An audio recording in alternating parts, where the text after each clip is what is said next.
Setelah menguasai Malaka pada tahun 1511, Portugis menyadari belum menyentuh tujuan yang sesungguhnya, yaitu tanah rempah. Portugis sejak awal memang mencari sumber rempah-rempah, bukan hanya perantara dagangnya. Malaka hanyalah gerbang ke Asia Tenggara. Mereka tahu bahwa sumber utama cengkeh, salah satu komoditas paling berharga saat itu, adalah The Spice Island, yaitu Maluku. Memiliki kemampuan di bidang maritim seperti navigasi, peta, teknologi kapal, dan kompas, tetapi tidak punya peta rinci, pengetahuan tentang angin, arus laut, pelabuhan lokal di wilayah Nusantara Timur. Portugis menyadari keterbatasan mereka tentang Asia Tenggara bagian timur. Portugis harus belajar dari pelaut lokal dan mengikuti jalur perdagangan yang ada. Adalah bagian yang sangat menarik dari strategi mereka untuk mencapai Maluku. Meskipun mereka dikenal dengan teknologi navigasi yang maju, pengetahuan lokal tetap mutlak diperlukan agar mereka bisa melintasi perairan yang asing dan kompleks seperti wilayah Nusantara. Inilah kisahnya. Keunggulan pelaut lokal Nusantara bukan hanya soal jam terbang, tapi juga soal pengetahuan khas yang terbentuk dari warisan budaya maritim yang turun-temurun, berbasis alam dan sangat kontekstual dengan lingkungan kepulauan tropis. Pengetahuan unik pelaut lokal Nusantara yang membuat mereka begitu terampil dan mampu menavigasi perairan kompleks Nusantara bahkan sebelum teknologi navigasi modern masuk. Pengetahuan astronomi tradisional. Pelaut lokal mengamati posisi bintang dan rasi langit, seperti Wuluku atau Lintang Waluku, untuk menentukan arah, waktu, dan musim. Mereka tidak menggunakan kompas, tapi menghafal lintasan matahari dan bintang di langit malam, serta bagaimana posisi itu berubah di tiap musim. Misalnya, pelaut Bugis dan Makassar mengandalkan bintang Bintung 5 dan Bintung Bola untuk orientasi laut. Membaca angin muson dan cuaca. Mereka mengetahui pola angin musiman, muson barat dan timur, secara mendetail. Muson barat dari Desember sampai Maret, angin dari barat, cuaca lebih basah dan gelombang tinggi.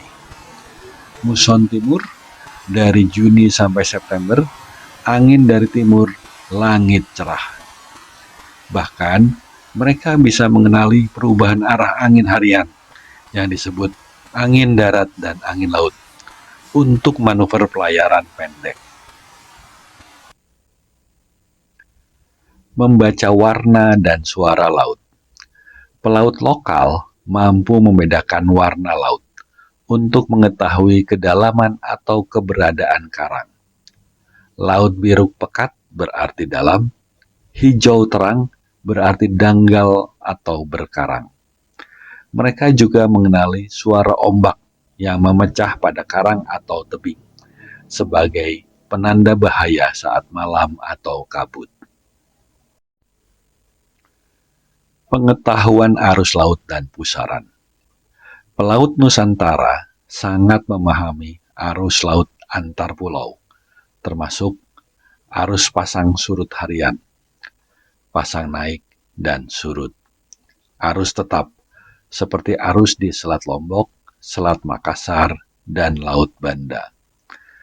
Pengetahuan ini memungkinkan mereka menggunakan arus sebagai dorongan, bukan hambatan. Navigasi pulau ke pulau atau island hopping. Mereka hafal letak, bentuk, dan urutan pulau-pulau, dan tahu berapa hari jarak tempuh antar pulau tanpa perlu peta. Teknik ini disebut navigasi visual, mengandalkan bentuk awan di atas pulau, arah burung terbang, atau arus sampah terapung. Pengetahuan tentang tanda-tanda alam.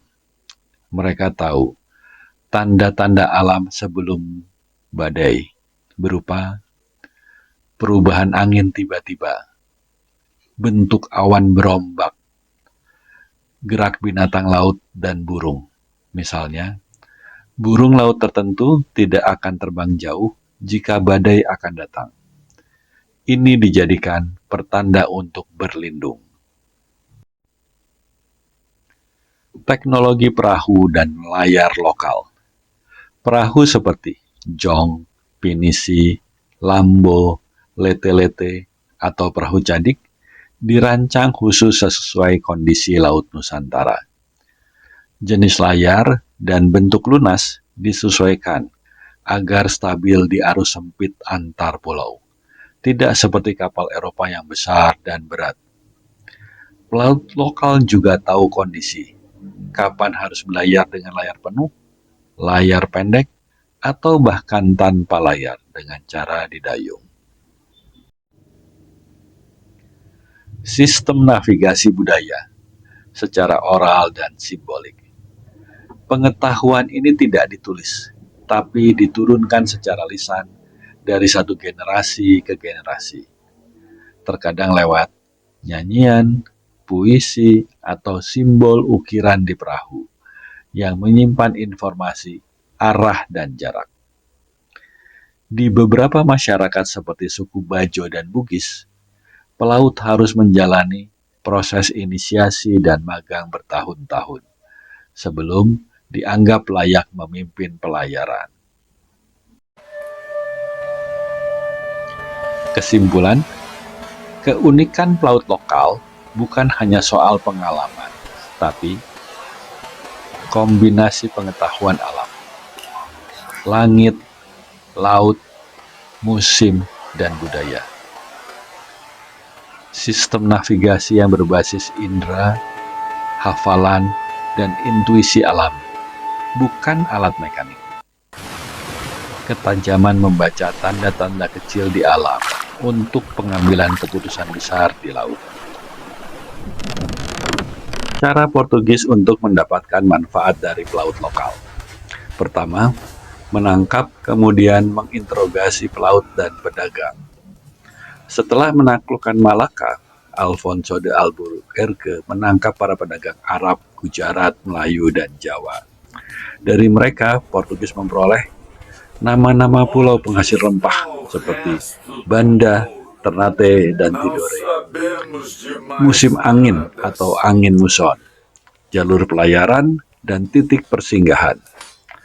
Informasi tentang kekuatan politik dan siapa yang bersahabat atau bermusuhan. Yang kedua, menggunakan jasa jurumudi dan penerjemah lokal.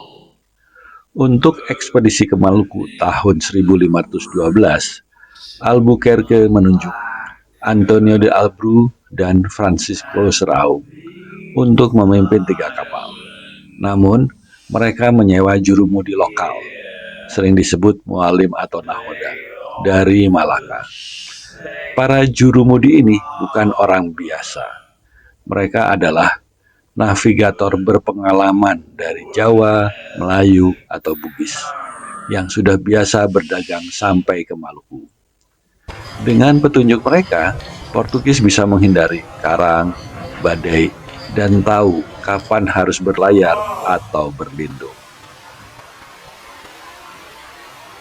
Yang ketiga, mengikuti jalur perdagangan yang sudah ada. Portugis tidak menciptakan jalur baru, tetapi mengikuti rute dagang yang sudah berabad-abad digunakan oleh pedagang Nusantara.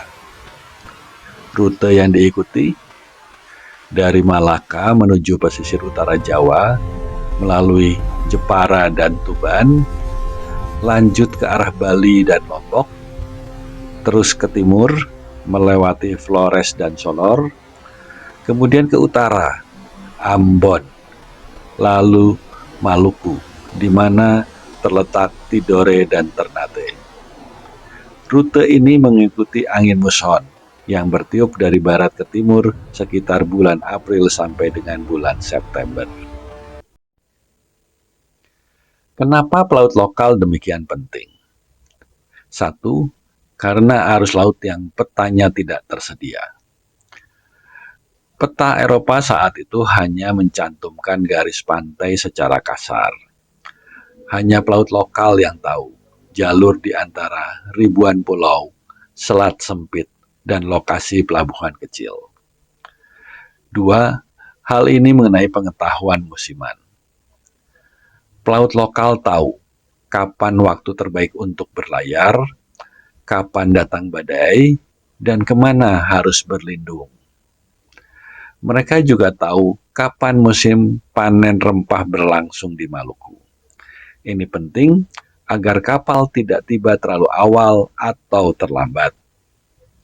Contoh, pelayaran Antonio de Abreu dan Francisco Serau pada tahun 1512. Mereka membawa 150 awak, termasuk pelaut lokal. Ekspedisi ini adalah yang pertama berhasil menavigasi jalur kompleks dari Malaka ke Maluku.